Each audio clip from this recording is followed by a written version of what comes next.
নামলি গলাই মনে করেন যে এরকম ভাবে ভাঙচুর হয়। এখন আমরা এটা সরকারের কাছে একটা চাইতেছি আর কি। আগের এটা একটা সহযোগিতা করলি পাথরচর ক্যাম্পটা কোন দিকে? সামনে ক্যাম্প কোন দিকে?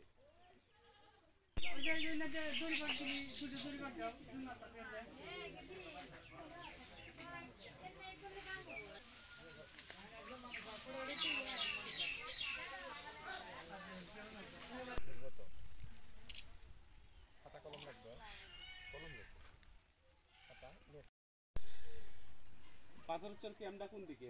সামনে ক্যাম্প কোন দিকে? এই যে পাহাড় থেকে মানে ভারত থেকে নেমে আসা পাহাড়ি ঝর্ণা, নোকাই ঝর্ণা নামে পরিচিত।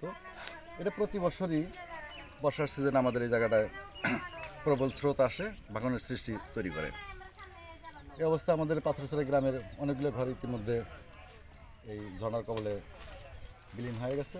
আমাদের বাড়ি পাহাড়িয়া ঢলে ভাঙ্গিয়া বাড়িঘর বিলীন হওয়া যাচ্ছে। এটা আমরা একটা চাচ্ছি যে আমাদের একটা থাকার থাকতে পারি। এটা সরকারের কাছে আগের আবেদন, এটা যেন আগের বান চান দিয়ে দেয়। অনেক ক্ষয়ক্ষতি হয়ে গেছে, 4টা ঘর ভেঙে গেছে। আমরা 2 ভাইয়ের মিলে আমার মনে করেন আপনাদের কাছে আবৃত্ত একটাই আবৃত্ত, আমাদের কোনো ব্যবস্থা করে দিলে সবচেয়ে আমরা ভাগ্যবান হব।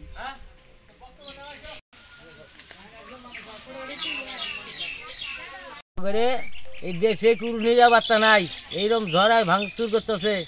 আমগরে জমা জমি ভাঙ্গে চুরা, ধান বাড়ি ঘর সব শেষ। এখন আমরা কেমনে বাঁচি, কি খায়া? আগে কেউ সাহায্য মাঝে কেউ কোনো কিছুই করে না, ব্যবস্থাও নেয় না।